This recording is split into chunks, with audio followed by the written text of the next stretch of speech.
Hello guys, good evening. How are you doing? Hope all of you are working really hard for your CLAT exam. I just wanted to share some news with you. So this weekend onwards, we will be starting with our comprehensive CLAT journey where I'll be taking you through all the important concepts of legal reasoning. Firstly, we will be covering all the areas which are relevant for CLAT, but we'll start with legal reasoning. However, before we delve into that, I just thought of gauging your preparation and please comment and share as to how your preparation is going so that I can help you accordingly. And the reason as to why I wanted to know the level of your preparation or the manner in which you are preparing for this exam is very simple.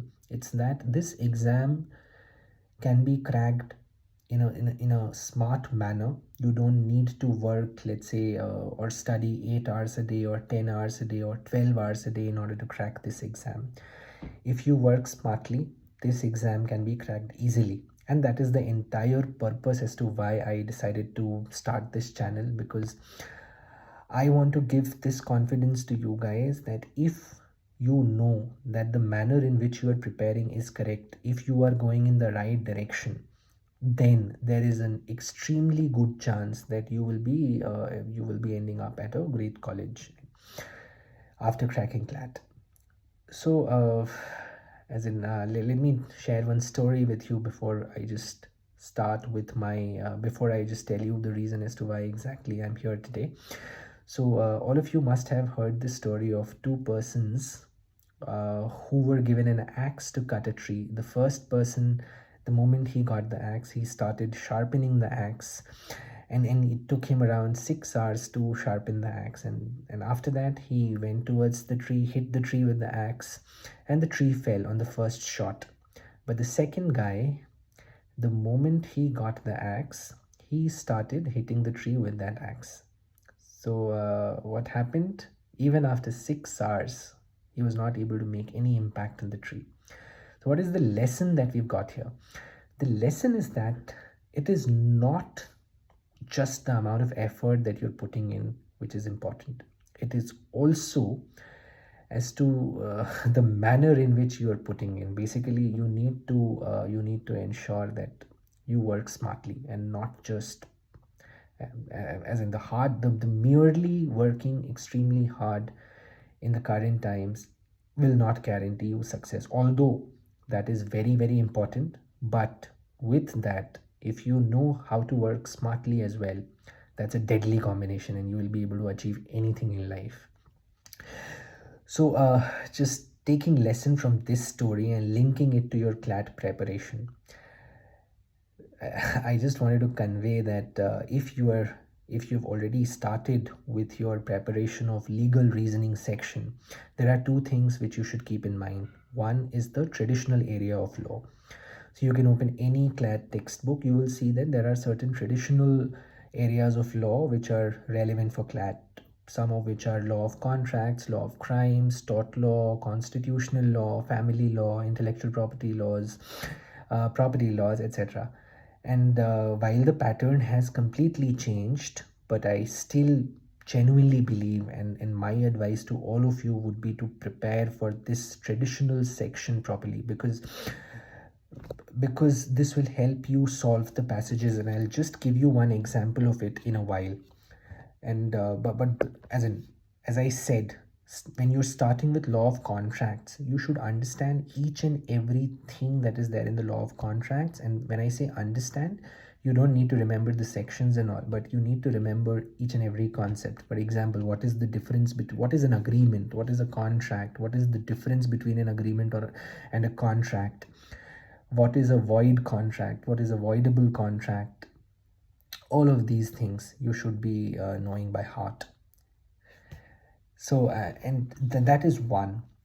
Second thing, and that is again extremely important, is that in the last 1 year, which I would say, let's say starting from December 2023 to December 2024, you should be aware of all the important legal events that have happened across the world. I'll tell you that's relevant not just for the current affairs section, but also extremely, extremely significant for the legal reasoning section. And let me just tell you, let me just explain this to you with the help of an example. Now, so I'll link both the traditional area of law as well as the current events that are going on, and I'll give you an example as to how this is extremely important. So in the last question paper, that is the question paper of 2000 CLAT 2024, there was one question on the rights of children who are born out of a marriage which is considered as void or voidable.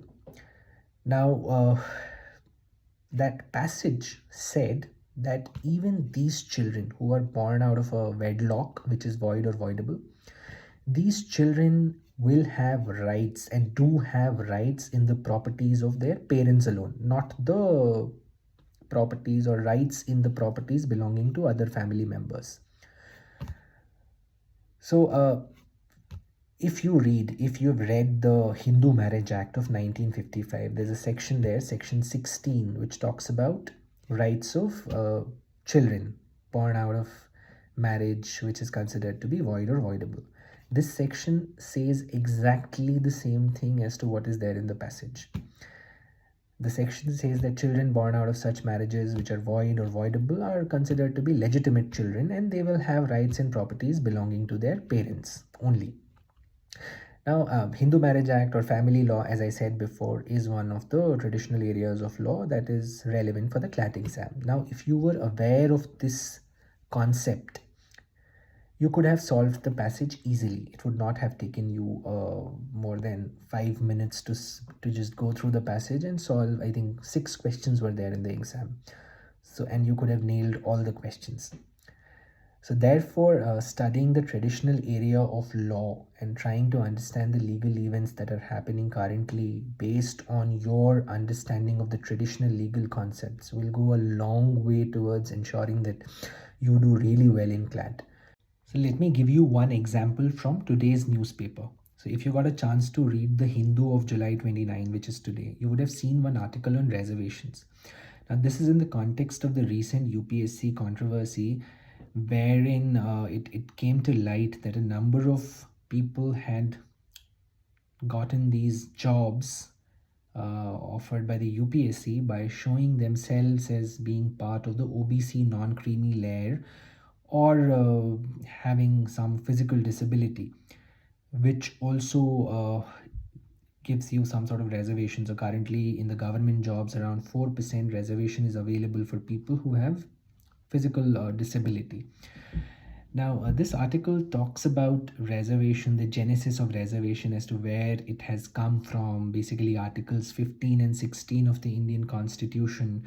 While it talks about right to equality, but it also says that in order to ensure that there is social justice, which is one of the elements of the preamble of the Constitution, it is imperative that the socially and educationally backward sections of the society must be uplifted, and that is where the reservation has come from. And thereafter you had Mandal Commission of 1980, and which said that there has to be a reservation of there has to be a 27% reservation for other backward classes, and this was upheld by the Supreme Court in Indrasani judgment of 1992, which also said that the outer limit of total reservation for all reserved categories should not normally exceed 50%, subject to certain exceptional scenarios where it could even exceed 50%.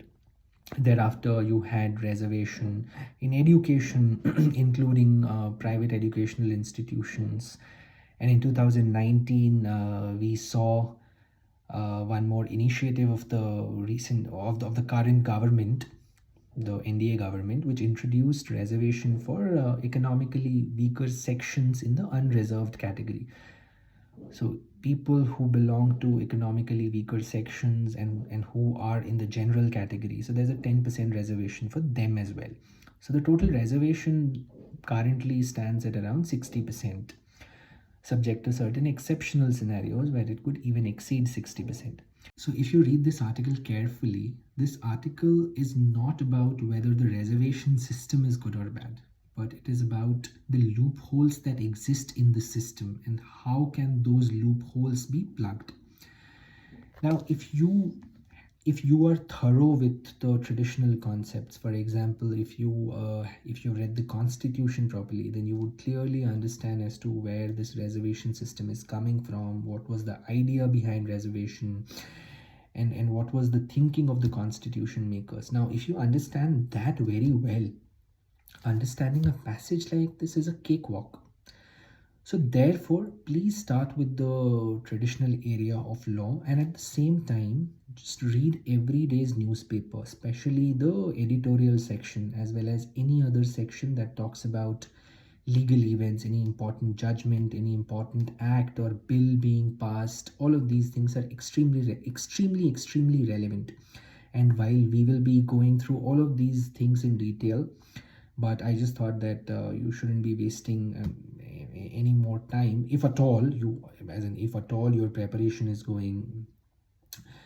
not going in the correct direction, or if you needed some guidance. That is why I just came today online and thought of telling you that this is a short method of ensuring that you're able to get most of the questions right in the exam.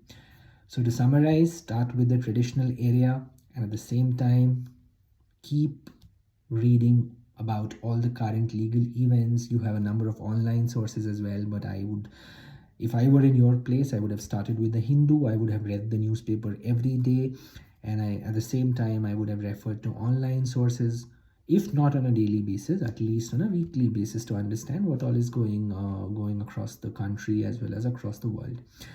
So I'll see you over the weekend, and I hope that when we meet, we have a fruitful and productive session, and I'll try to make it engaging as well. So see you. All the best, and keep working very hard. Thank you. Good night.